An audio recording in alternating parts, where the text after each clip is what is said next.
Guys are so lucky. You guys do not understand. So I'm 25, right? I'm sitting here and I'm having to build a roster. I'm having to sit here and go out and do things I don't want to do. I don't want a roster. I don't want to go out and date. I don't like this hookup culture. I don't like any of it. But I feel like I don't have a choice. Men, you guys just get to sit there and you guys can go wait until you're in your 30s, you're almost 40, and you can just go get with a girl that's in her 20s and live a normal life. Girls don't have that luxury. So this chick here, young lady, is crashing out because she doesn't like the fact that she has to think about her biology clock, probably the possibility of having children, having a family. She has to prioritize that. She's smart, right? Because a lot of chicks think this stuff doesn't exist until it's too late, paying thousands and thousands of dollars in the scam called IVF. But she's had a realization. I want a serious, healthy relationship, and I have to go through roster after roster of guy. But there used to be a better time, right? There used to be another way outside of this hookup culture that we're in. And the result, unfortunately, is this. I'm now sitting here at 25 having to figure out how to get back in the streets so I can figure out, so 10 years down the line, I'm not sitting there single still with my daughter being an only child. Like, I want to have a family. I want to have kids. I want to be happy. Like, I want all of these things. But people don't want that nowadays, it feels. It feels like no matter, it's like, what is this dating stuff? What is Hinge? What is Tinder? What is all of this? Like, it's disgusting. Like, my friends helped me make a Hinge and a Tinder. And it's like, I hated it. I hate it. I ended up deleting my Hinge. And I'm getting ready to delete the Tinder because it's just, I don't want to talk to anybody on there. Like, I don't want to do any of this. Like I'm just sitting there, like a magazine, going through, like, clothing. That's what it feels like. And it's like, I don't want that. And I don't want to be a part of that. I don't want to be a part of that at all. It's too late. Unfortunately, it is too late. I was a part of it. You're a part of it. We're all a part of it. Anyone who has dated in this era knows the negative sides of the experience of, if you actually want a long-lasting, healthy relationship that leads to a marriage, then you're about to go through it. And you can thank sexual liberation. You can thank extreme liberal agendas because they all played a role in exactly this. She's not the only one that feels bad. And by the way, she disabled her comment section right here. I'm sure people were serving too much coffee. Overall, I wish her the best. Doesn't mean that you're hopeless. If you realize what a man values, if you realize that he values peace, femininity, cooperation, and you stay away from your bitter single friends, and my hope, right, this is my hope, you consider Jesus. Not because he's going to fix every one of your problems, but because if your worth is found in this world and based on swipes and people rating you and you not having someone in your life, then it's very easy for any man or woman to feel worthless. However, if any man or woman opens themselves to the fact that they are valuable in the eyes of Jesus, that opens up another level of inner confidence, security that is unmatched. And no, this doesn't mean that anybody who believes that is better than you or is better than anyone else. I am just saying it's very helpful. That's coming from a personal experience. Check out this next video with the caption, Extreme Hookup Culture and Dating. Let's talk about the sponsor of this channel, fathershaverights.com. Engaged and soon-to-be married men, hiring the wrong lawyer can leave you with an overpriced, unenforceable prenup. Avoid the trap. Inside my step-by-step guide at fathershaverights.com, renowned attorneys James Sexton and the lead attorney lay out the exact questions to ask, red flags to spot, and proven steps to hiring the perfect prenup lawyer. The guide itself costs only a couple of dinner dates, far less than a single billable hour. Hit the link pinned to the top of the comment section, lock in your guide, and join the hundreds of men securing their marriages the right way.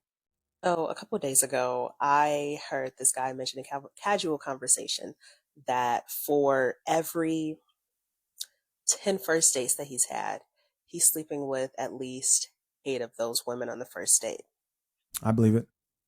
Now, besides the fact that that's just like jarring in itself for so many reasons, because these are all strangers that are literally like swapping bodily fluids and things like that.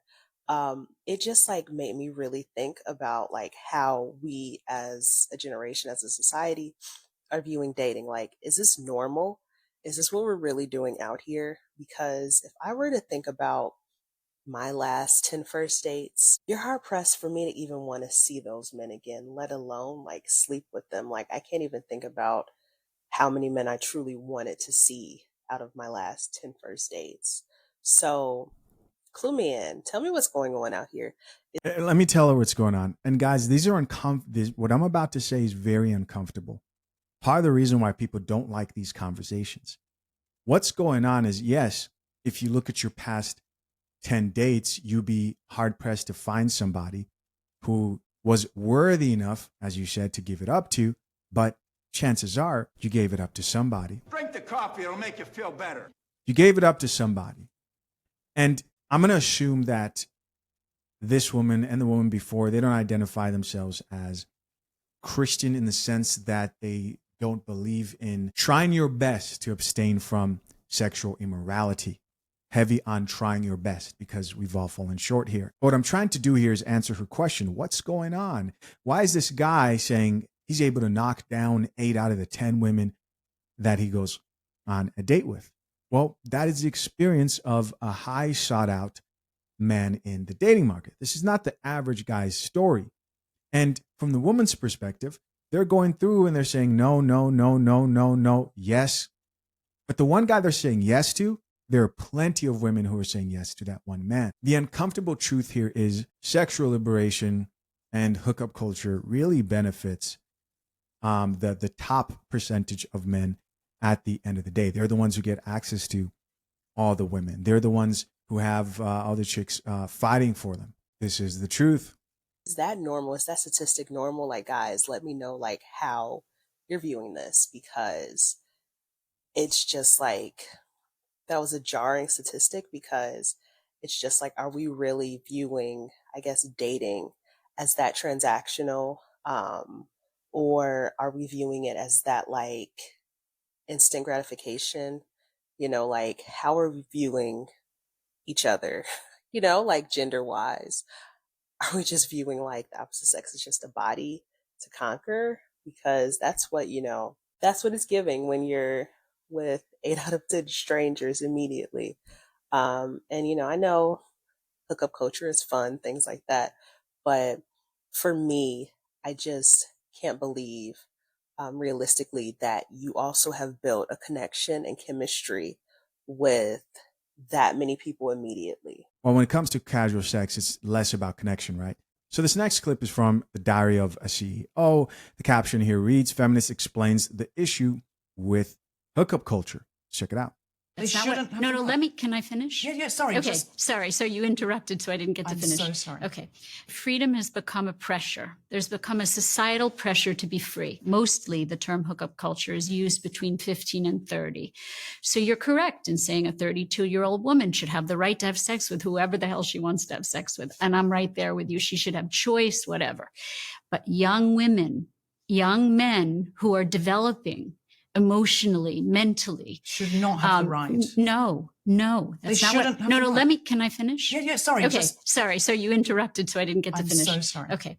So they're more vulnerable. They are more vulnerable emotionally to what the hookup culture does to them. There's a lot of research to say that it causes loneliness, depression, anxiety, tons of regret, embarrassment, shame, self-esteem issues. Freedom can become its own prison. Have we created a society which pressures young women in its own way to be promiscuous, to have lots of experiences? And it's not all it's cracked up to be for them. It really isn't. In terms of their mental health, 9 to 25, really 27 in young men is the second critical period of brain development, where they are very susceptible to their relational experiences and their environment.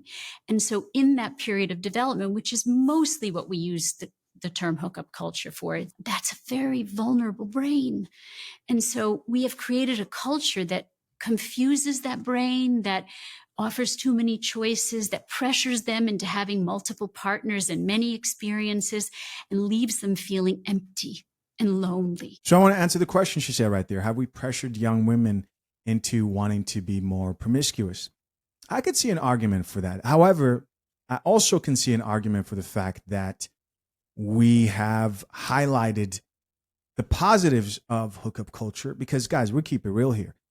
Hookup culture is momentary pleasure, and it is enjoyable, just like any other thing that you do is enjoyable that you know is bad for you in the long term. Now, what I see is you see people here talking about all the people they're dating, all the sex they're having, all the parties going on, but they're not talking about the STDs, people losing their minds off drugs, literally walking the streets like zombies, the children that come as a result of that, and the long life consequences, and depression and guilt, right? You not been able to find a partner and literally dying alone. Very serious life consequences. And if that was coupled with everything else, then I believe more people would think twice. This is a PSA for all women.